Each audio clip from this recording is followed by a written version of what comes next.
Hi, and welcome to Detours, Understanding Acquired Brain Injury.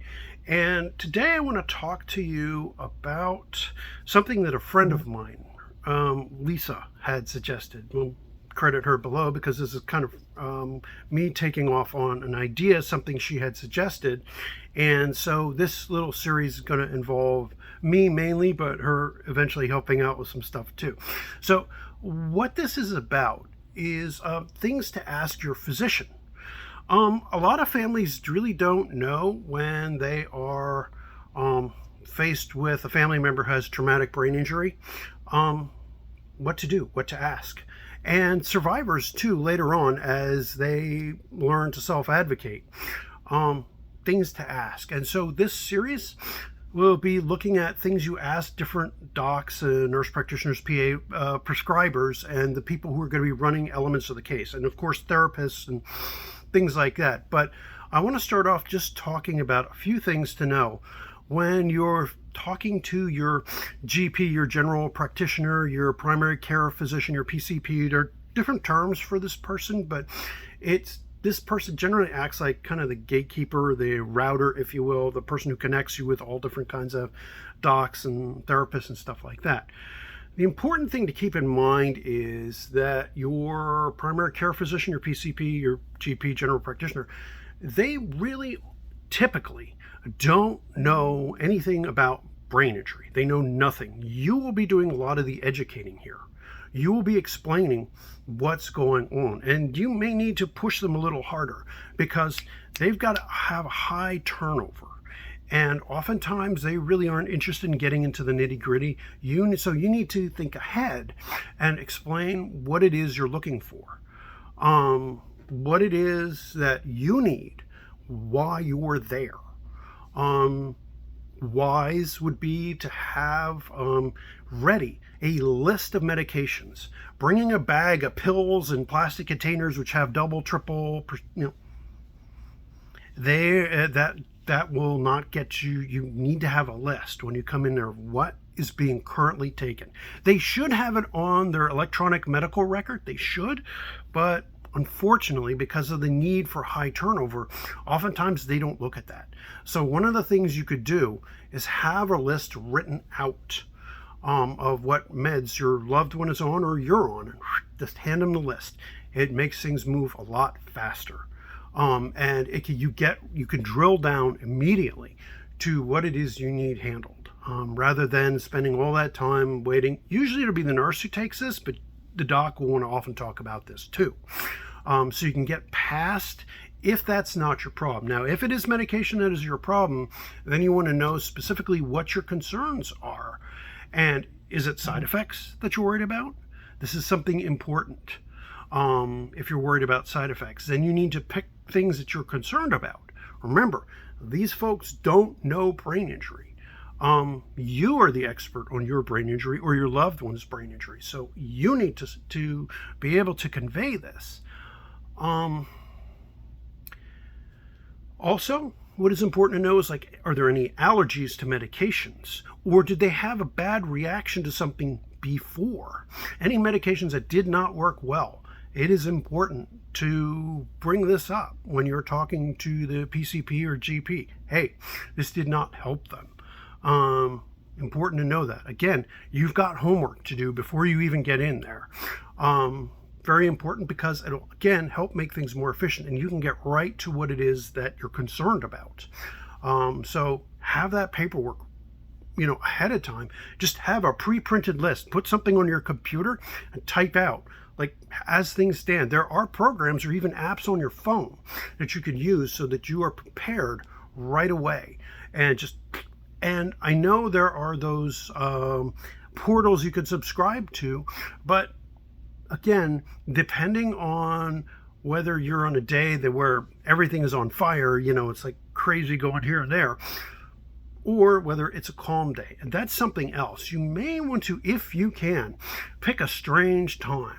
Pick like 9 or 10 in the morning on Wednesday to go in there, or like if they have, like an evening hour, something strange, something where it's unlikely that a million other people with their colds and their kids, and pick a strange time. And that will grant you more time with the doctor so you can go over stuff. Don't pick near lunchtime. Again, they're supposed to give you full time, but they're as human as you are. And you need to put yourself in their shoes to think, how would I react if this were me? Same thing. And so maybe finding, take that day off. It may not be great. And you're like, I got 1,000,001 doctor visits. But I'm urging you to think, it's like this person will be coordinating and connecting you with other physicians. And other providers and things like that. And if you can make them an ally, you've got somebody who is inside the medical system and can swing for you, if you know what I mean. Okay. Also, something else to keep in mind. It's like, if you know specific symptoms or have specific concerns, if you feel like you're not being heard, you need to also write down. I would recommend taking a notebook or something else like that to record. Phones are great and all, but power fails and data gets lost. When it comes to those of us with brain injury, paper is your best friend. Yes, it can get lost. Guilty, but still, recording it on paper is good, and like maybe tagging with a color or something like that, what they say to you. It's always good to record on paper what's going on. If they tell you something important, maybe even a highlight or something like that, make sure you have a record yourself. What is said to you. Not that you're going to go after them or anything like that, but to make sure that there's no misunderstandings. Very important. Ask plenty of questions. Again, this is why choosing a good time. He's got problems swallowing. Does he need a study for that? She has these temper outbursts. Maybe they need to see a psychiatrist? You may not think that, but perhaps, it's like, ask, do they need to see somebody else?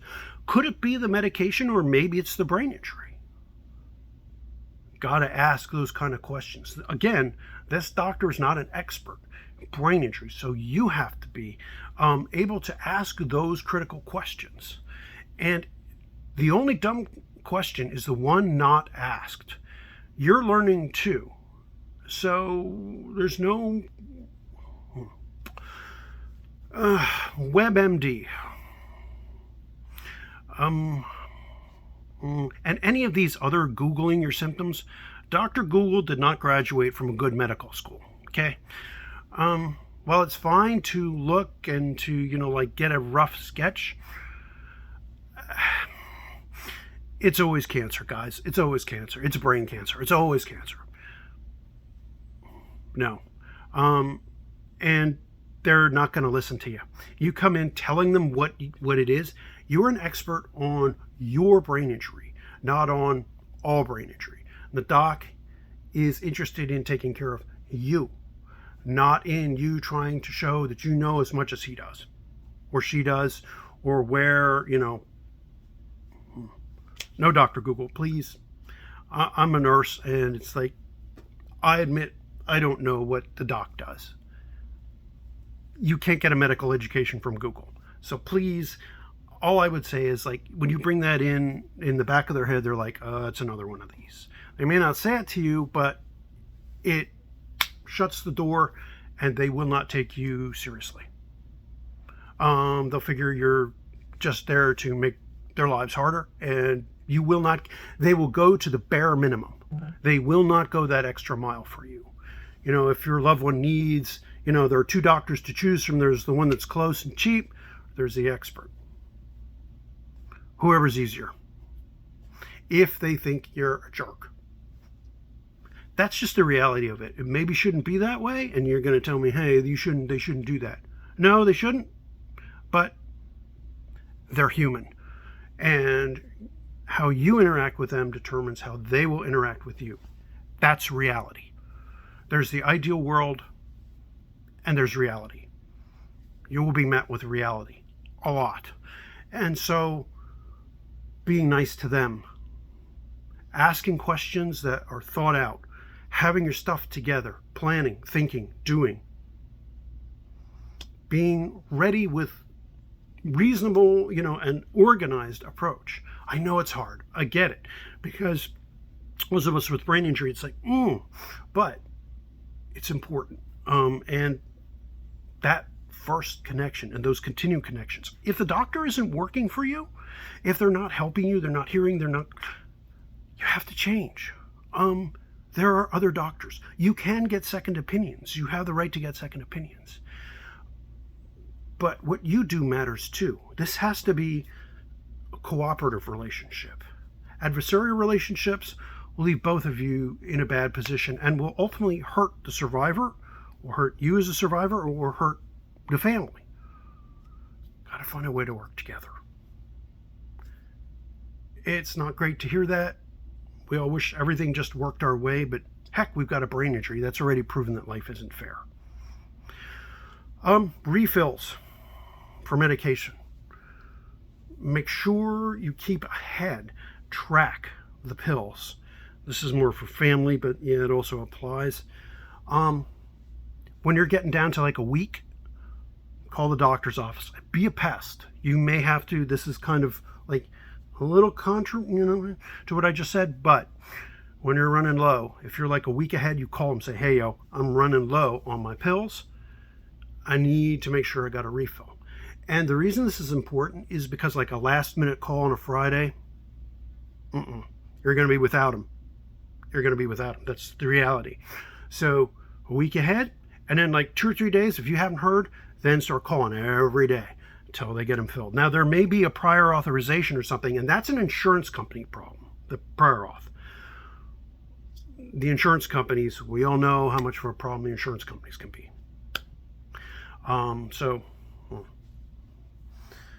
The other thing, have your latest insurance card up and ready.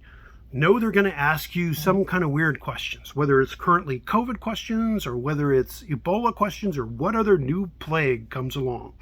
Be ready for that. Have you been out of the country? All that kind of stuff. I think that's pretty much it, but I just want to give you some tips to make it easier to work with your primary care physician. Then I'm going to talk about some other things to work with when you're talking to your neurologist or things, because it's shaped a little differently, because the neurologist's role or epileptologist's role or ICU physician, the intensivist, it's different. The neurosurgeon, what you're going to ask a neurosurgeon is different. But really the key player in care for your loved one is your PCP, your GP, whatever you call them. And so a good relationship is important. So coming ready is really what is the most essential thing. And making sure you're together, so important. And if you are able to work together with this person, if your chemistry is good, then really they will be your best friend. They will be your ally, and they will be ready to go. And if you have a problem with that chemistry, find a new doc. I know it's hard, but the reality is they work for you, but they work best for you if you understand it as a collaboration, not a competition. In this country, we encourage competing for everything. If I don't get mine, you've got it all. If we can't cooperate, that's how it has to be. This is not an adversarial relationship. This is for the sake of the patient. And the best way to get that is to work together. Okay?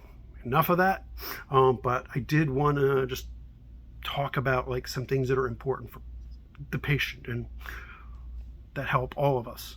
Okay, so please, hope you enjoyed it. Hope you found it instructional. Come back to this series. There'll be others, and have a good day. Please click like and subscribe, share, comment below. Thank you.